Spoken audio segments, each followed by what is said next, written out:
अस्सलाम वालेकुम। आज के लेक्चर में हम डिस्कस करते हैं एडवर्ब को।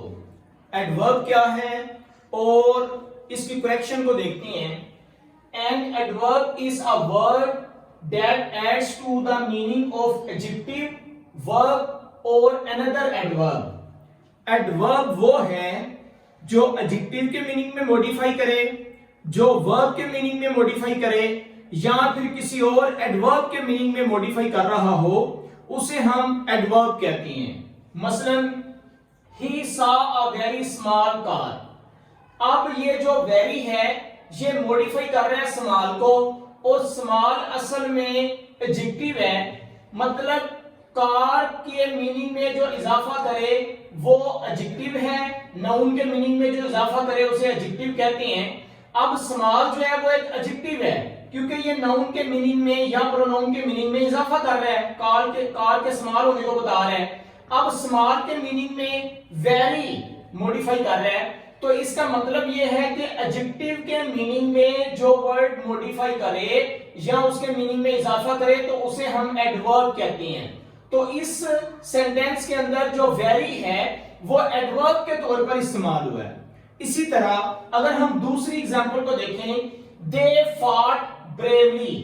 अब फॉट ब्रेवली वो बहादुरी से लड़ा, फॉट वर्ब है और जो वर्ब के मीनिंग में इजाफा करे उसको भी हम एडवर्ब लेते हैं, मतलब वो बहादुरी से लड़ा, तो ये ब्रेवली यहां पे एडवर्ब होगा। इसी तरह she was walking extremely slowly. अब ये जो स्लोली है ये खुद बजाते खुद एडवर्ब है, और वो किस स्लोली से चल रहा है या चल रही है, एक्सट्रीमली स्लोली।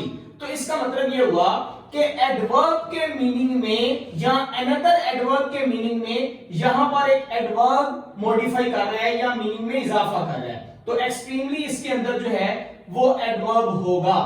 तो हमें ये पता चला कि एडवर्ब वर्ब के मीनिंग में मॉडिफाई करते हैं, इसी तरह एडवर्ब जो है किसी एडजेक्टिव के मीनिंग में मॉडिफाई करते हैं, और एडवर्ब किसी और एडवर्ब के मीनिंग में मॉडिफिकेशन कर सकते हैं। नेक्स्ट हम देखते हैं काइंड्स ऑफ एडवर्ब की। Number 1 adverb of manner. ये क्या होते हैं? How something was done.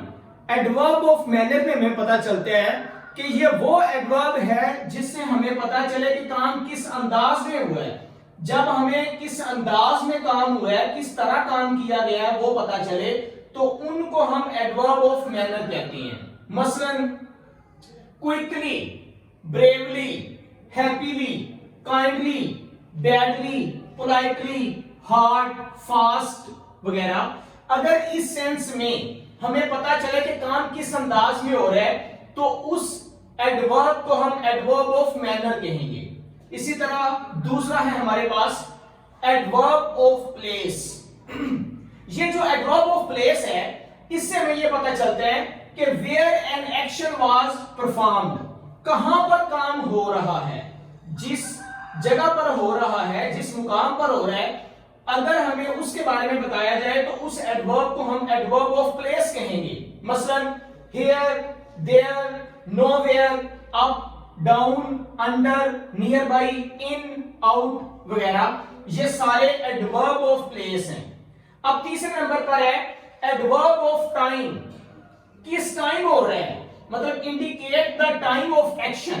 Action के टाइम के बारे में जो इंडिकेशन मिले उसे हम एडवर्ब ऑफ टाइम कहते हैं। मसलन now, soon, then, still, today, yesterday, early, before, since वगैरह, ये सारे एडवर्ब ऑफ टाइम की एग्जांपल्स हैं। Adverbs of manner are usually placed after the direct object if there is one, otherwise after the verb. देखें, adverb of manner उस वक्त आएगा या तो डायरेक्ट ऑब्जेक्ट के बाद आएगा, अगर डायरेक्ट ऑब्जेक्ट नहीं है, मतलब अगर है तो फिर उसके बाद आएगा, और अगर नहीं तो फिर हमें अदरवाइज आफ्टर द वर्ब के बाद आएगा। दोबारा सुन ले, मतलब एडवर्ब ऑफ मैनर या तो डायरेक्ट ऑब्जेक्ट के बाद आते हैं या फिर वर्ब के बाद आते हैं। जैसा कि ही स्पीक्स इंग्लिश फ्लुएंटली। अब इंग्लिश जो है वो एक ऑब्जेक्ट है, तो इसके बाद एडवर्ब ऑफ मैनर आएगा फ्लुएंटली का, ही स्पीक्स इंग्लिश फ्लुएंटली। अब दूसरे नंबर पर दे वॉक, और इसके बाद डायरेक्ट ऑब्जेक्ट नहीं दिया गया इस सेंटेंस का, तो हमें पता है कि दे वॉक क्विकली, स्लोली वगैरह, इसके वर्ब के फौरी बाद हमने एडवर्ब लगा दिया क्योंकि इसमें डायरेक्ट ऑब्जेक्ट तो है नहीं था। अगर डायरेक्ट ऑब्जेक्ट होता तो एडवर्ब ऑफ मैनर उसके बाद आना था, और अगर ऑब्जेक्ट नहीं है तो हमें वर्ब के बाद डायरेक्ट ऑब्जेक्ट लगाना पड़ेगा जो एडवर्ब ऑफ मैनर है। अब रूल नंबर 2 है, when a verb consist of a helping verb and main verb, जब एक वर्ब हो और उसके अंदर हेल्पिंग वर्ब भी पाया जाता हो और मेन वर्ब भी पाया जाता हो, मतलब कोई वर्ब है जिसके अंदर हेल्पिंग वर्ब और मेन वर्ब दोनों पाए जाते हैं, तो फिर क्या करना है, the adverb of time should be placed between the two. जो एडवर्ब ऑफ टाइम है वो इन दोनों के दरमियान आएगा। मसलन I have told him that to do so, यहां पर जो हैव है ये हेल्पिंग वर्ब के तौर पर इस्तेमाल हुआ है और जो टोल्ड है ये मेन वर्ब का काम दे रहा है। तो जब आएगा कि I have told him to do so, तो एडवर्ब ऑफ टाइम इन दोनों के दरमियान आएगा। हैव और टोल्ड के दरमियान हमें एडवर्ब ऑफ टाइम लगाना पड़ेगा। I have often told him to do so. इसी तरह ही हैज डैश कम हियर, जहां पर जो हैज है ये हेल्पिंग वर्ब है और कम वर्ब का काम दे रहे हैं, मेन वर्ब का, तो ही हैज कम हियर के दरमियान एडवर्ब ऑफ टाइम आएगा never, he has never come here. दोबारा देख रहे हैं कि एडवर्ब ऑफ मैनर या तो डायरेक्ट ऑब्जेक्ट के बाद आता है या फिर वर्ब के बाद आता है, और दूसरे रूल में हमने देखा है कि अगर एडवर्ब ऑफ टाइम लगाना हो तो मेन वर्ब और हेल्पिंग वर्ब दोनों सेंटेंस में हो तो इन दोनों के दरमियान हमें एडवर्ब ऑफ टाइम लगाना पड़ता है। अब रूल नंबर 3 डिस्कस करते हैं। Some adverbs of time that is now, then, yet, still, soon, tomorrow वगैरह are placed at the very beginning और एंड ऑफ द सेंटेंस। ये वो एडवर्ब हैं जो या तो सेंटेंस के बिल्कुल स्टार्ट पे लगाते हैं या फिर सेंटेंस के एंड पे लगाती हैं। मसलन ही इज कमिंग टुमारो, अब टुमारो जो है वो सेंटेंस में एडवर्ब के तौर पर यूज किया गया है, तो ये सेंटेंस के बिल्कुल एंड पे आ रहा है। उसके बाद देन दे वेंट होम, अब देन एडवर्ब के तौर पर इस्तेमाल किया गया है और ये सेंटेंस के बिल्कुल स्टार्ट पे आ रहे हैं। तो मैंने यहां बताया है कि कुछ एडवर्ब ऑफ टाइम ऐसे हैं जो लिखे हैं ये या तो सेंटेंस के स्टार्ट पे होते हैं या फिर एंड पर। रूल नंबर 4 है हमारा, very is used before present participle, और आगे है much is used before past participle. अब प्रेजेंट पार्टिसिपल और पास्ट पार्टिसिपल पे एक और वीडियो आपसे शेयर करेंगे, उसमें आपको प्रेजेंट पार्टिसिपल और पास्ट पार्टिसिपल का क्लियर हो जाएगा। फिलहाल आप ये देखें कि आईएन वाली फॉर्म को प्रेजेंट पार्टिसिपल और ईडी वाली फॉर्म जो है वो पास्ट पार्टिसिपल का काम देगी। तो यहां देखते हैं very is used before present participle, very जो है वो प्रेजेंट पार्टिसिपल से पहले यूज किया जाएगा। तो इस सेंटेंस में है this is very interesting novel, अब ये जो इंटरेस्टिंग है ये प्रेजेंट पार्टिसिपल के तौर पर इस्तेमाल हुआ है। तो जब इंटरेस्टिंग प्रेजेंट पार्टिसिपल के तौर पर इस्तेमाल हुआ है तो इससे पहले जो हमारा एडवर्ब होगा वो वेरी इस्तेमाल करेंगे, इसको हम यहां मच नहीं लगा सकते। इसी तरह ये रूल नंबर 5 है, much is used before past participle, much जो है वो पास्ट पार्टिसिपल के लिए यूज किया गया है। तो सेंटेंस है he is much respected by his students, यहां ये जो रिस्पेक्टेड है ये पास्ट पार्टिसिपल है, तो पास्ट पार्टिसिपल से पहले हमें मच का एडवर्ब यूज करना पड़ेगा। रूल नंबर 6 देखते हैं, very is used before the positive degree of adjective, मसलन वेरी जो है वो पॉजिटिव डिग्री ऑफ एडजेक्टिव से पहले यूज करेंगे, जैसा कि this stadium is very big.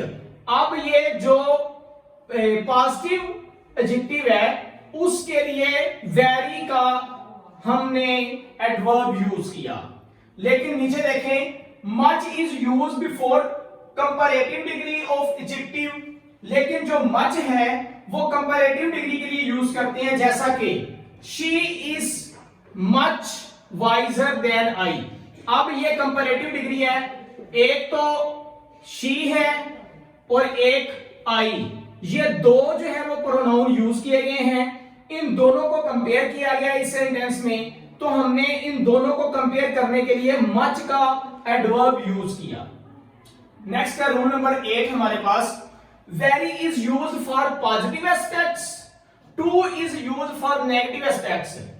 एक तो हमारे पास वेरी यूज किया गया और एक टू यूज किया गया। अगर पॉजिटिव एस्पेक्ट की बात कर रहे हो तो वेरी इस्तेमाल करते हैं लेकिन अगर नेगेटिव एस्पेक्ट की बात कर रहे हो तो टू इस्तेमाल करते हैं, जैसा कि this is very smooth surface. This is smooth surface, ये पॉजिटिव एस्पेक्ट है, तो हमने इसके लिए वेरी का एडवर्ब यूज किया। इसी तरह आगे हमारे वेरी का जो है ना वो एडवर्ब यूज करने के बाद आगे हमारे पास सेंटेंस है, this stone is too heavy to lift.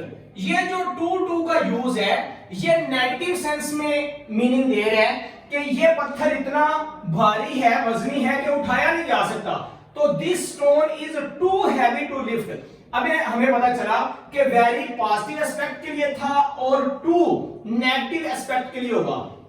Next last rule है rule number 9, some is used in positive sentence while any is used in negative and interrogative sentences. जो वेरी सम है ये पॉजिटिव सेंटेंसेस के लिए use करते हैं और any यहां तो नेगेटिव के लिए या इंटरोगेटिव सेंटेंसेस के अंदर यूज करते हैं। मसलन ये देखते हैं, there is some sugar in the pot, यहां पर सम जो है वो पॉजिटिव के लिए यूज किया गया। इसी तरह there is not any boy in the class, class के अंदर कोई स्टूडेंट नहीं है, तो नेगेटिव के लिए एनी का यूज कर दिया गया। इसी तरह is there any book in the bag, क्या बैग में कोई किताब है, तो इंटरोगेटिव सेंटेंस के लिए एनी का यूज किया गया। ये आज का हमारा टॉपिक हाफ करेक्शन पर मुश्तमिल था। Next half rule next video में डिस्कस करेंगे। Thank you.